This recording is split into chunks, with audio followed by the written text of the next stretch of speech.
I love my team. I love the character of my team. I love their relationships. It's what we talked about in the locker room afterwards. And what these kids have gone through over the last 2 years, and to be honest, over the last 3 weeks plus. Nobody's given them the time of day. And we didn't play perfect, but we won. Love my guys. My hat's off to Chuck. He's got another good football team. You know, they played a really tough schedule. Very physical football team. It seems like that's all we do week after week. Doesn't matter. It's all about winning. Guys are yelling and screaming in the locker room, happy. They earned this win. It's a long, hard-fought win that was way more than this game. I love my guys. Ask away, boys. Rob, what were those 2 weeks like, coming off two of the probably toughest opponents you'll ever face back-to-back, and you had the bye? What were those weeks like? For the kids, hard. But, I mean, you know, the different parts of the schedule is always hard. For me, harder. Because I have to find a way to remind a good football team that they are still a good football team after facing two of the hardest opponents they're going to play. And what's San Diego State top 20 yet? And then have a bye week so we can sit around and think about it. We could have sat around and thought about how miserable we are, or we could work to get better. And we worked hard and we got better and showed up today. It was hard. In a game where they're not incredibly huge of offensive plays, the biggest play might have been the punt by McDonough. 72-yard punt. It was incredible, getting down to the 1 yard line, I guess. Oh, change it. You know, anytime we can change the field position, that's huge. You know, you figure there's really one explosive play in the entire game by them, and everything else was just the fist fight. You know, who could be more exacting at the little things? Third down, fourth down. You know, I'm still annoyed. I'm frustrated. This game should have been over an hour ago. You know, fumble the ball into the end zone, out of the back of the end. Come on. But again, the character. If you will recall, I think I said before the season starts, defensively, there's something about these guys that can be a little bit special. And I just haven't put my finger on it yet. We just might win a ball game or two on defense. We showed up when it counted, big time.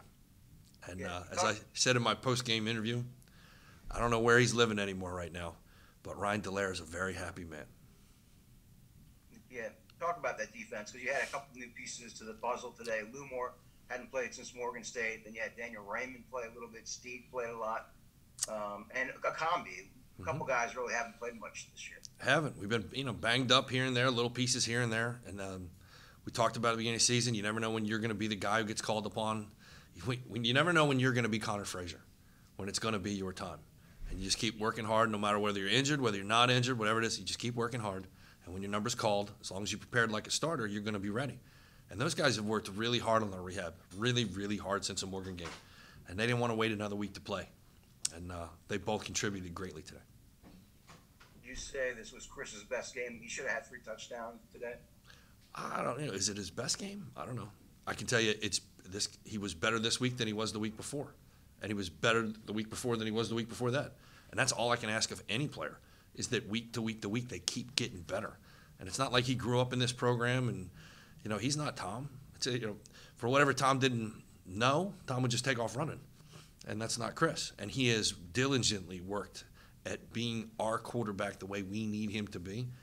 I said flat out, we don't turn the ball over, we're going to win. We did turn the ball over out of the back of the end zone and made it close. But if we wouldn't have done that, we'd have walked away easy.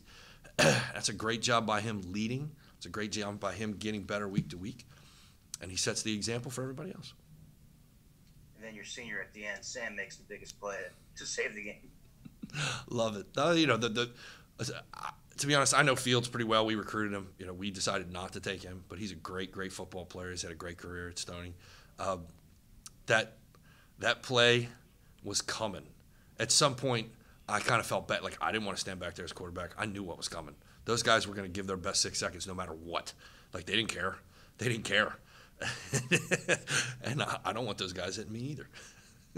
No, it was a great way to finish. And Matt, you've been around long enough. Some of these tight games where the offense doesn't have the ball last, doesn't have a chance to win that game, and you got to rely on the defense to make the play. Very, very proud of our guys. The character of our guys. It bodes well for the future. I think it pretty much happened in every other CA game I was watching before your game. Excuse me, with the Villanova winning the last second, Rhode Island, Delaware almost caught him at the end. So it's just the way the CAA is going to be this year. That's how it is. And good coaches, good kids, good programs, and good football. Who can fight off the injuries and who's got the character at the end.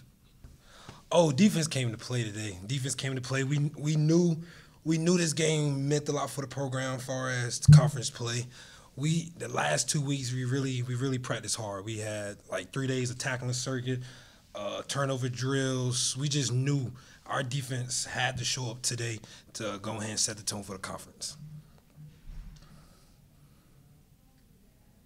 Darren, talk about that final drive a little bit. I mean, you got to stop Stony Brook, and obviously they got to get a touchdown. Just talk about kind of what you all did in that final drive.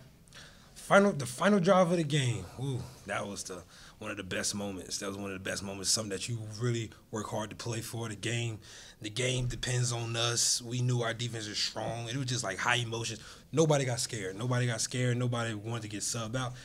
Honestly, we gained our energy from that moment because it was like, it's on us. We can win that game, and everybody balled out. Obviously, they got a first down that put them like on the 20, and we was kind of but we kept fighting 6 seconds at a time, and we were just ready. We was just excited just to be in that moment. Darian, when you hear Coach talk about how he thinks how good this defense can be, for you guys to come out, have a game like this, win the game at the end there, what does that do for the unit morale-wise? Confidence, build our confidence, and let us know what we're capable of doing. When you play a team like Stony Brook, when you know they're going to run the ball probably 70-75% of the time with their quarterback and the star running back, what do you all do to prepare against a team like that, knowing full well what they were going to bring? Really just worrying about us, worrying about where we was weak at, where we strong at, and get better where we weak at so we can be strong at. So really in 2 weeks was just worrying about us tackling, getting turnovers, getting off the field on third down, not having long drives. Really just play Towson defense, play Towson football. Obviously, celebrate the win here today. Moving forward now, tough Rhode Island team on the horizon. How do you approach them moving forward? How do we approach Rhode Island? I haven't seen any film on Rhode Island, but I know they're good, ranked top 23 in the country. Shoot, we know it's gonna be a tough one. They got a good record. I think they lost today. I'm not for sure, but we know they got a good record with a good offense. We just got to be ready to play, keeping this momentum composed and still having that confidence. We got to play with more confidence. I guess, Sam, can you talk about that big play at the end, the sack that ended the game, basically? Yeah, I mean, we just knew we had to come up with a stop.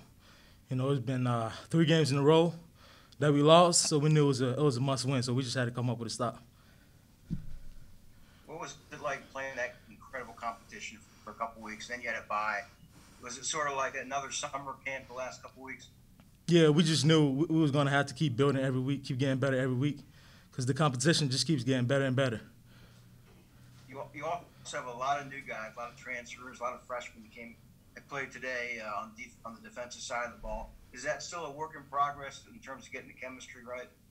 Yeah, I feel like we're getting better with every practice, every game. We just keep getting better and better, and that's how it's supposed to be. Hey Sam, Chris Heidel from Hermiston Radio. Congratulations on the win. What's the feeling like getting a win to start October? This is a great feeling. It's a great feeling. 3-game losing streak, we had to break it. We knew we had to win this one.